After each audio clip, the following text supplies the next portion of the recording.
যোৱা লোকসভা নিৰ্বাচনৰ পিছত অসমত এনেকুৱা 22টা ঘটনা ঘটিছে আৰু আজি এইটো 23 নম্বৰ আৰু এই গোটেই ঘটনাটোৰ বিলাকৰ লগত এটা কিছুমান বিশেষ মানুহ জড়িত হৈ থাকে আৰু লোকসভা ইলেকশ্যনৰ পিছত তেওঁলোকে বহুত এনকাৰেজমেণ্টটো পাই আছে এটাৰ পিছত এটা ঘটনা কৰি আছে আমি টাফ একশ্যন ল'ম এতিয়া মই ডিজিপিক পঠাইছোঁ ঢিঙলৈকে will take toughest possible action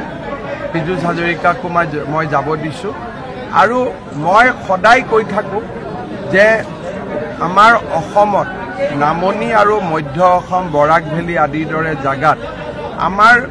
খিলঞ্জীয়া মানুহ লোকেল মানুহবিলাক বহুত ভয় আৰু সন্ত্ৰাসৰ পৰিৱেশত থাকে অসমৰ মানুহে যিমান এই কথাবোৰ বুজিব সিমানে আমাৰ কাৰণে ভাল বাকিটো আইনত যি ব্যৱস্থা ল'ব লাগেতো মই ল'মেই কিন্তু আমি যিমানেই সেন্সিটিভ হওঁ যে এই জায়গাবিলাকত কেনেকৈ আমাৰ মানুহবিলাক থাকে কিমান কষ্টত থাকে আমি যিমানেই সেন্সিটিভ হ'ম সিমানেই আমাৰ মানুহবিলাকে সুৰক্ষা পাম তিনিজন ল'ৰা কোন নাম এজনকতো এৰেষ্ট কৰা হৈছে বাকী দুজনৰ নামো আপোনালোকে পাই যাব মটৰচাইকেল এখনত উঠি আহি আছিলে কিন্তু ঢিঙত এইটো ঘটনা এইটো ফাৰ্ষ্ট নহয় স্প্ৰে গেং হৈছে আৰু হৈয়ে থাকে যি যি জাগাত আমাৰ খিলঞ্জীয়া মানুহ মাইনৰিটি হৈছে সেই জাগাত আমাৰ মানুহবিলাক সদায় সমস্যাত থাকে কিন্তু আনফৰ্চুনেটলি যিবিলাক জাগাত আমি মেজৰিটি তাৰ মানুহে এই মানুহখিনিৰ কথাটো অনুভৱ নকৰে যেনেকৈ আজি অসমত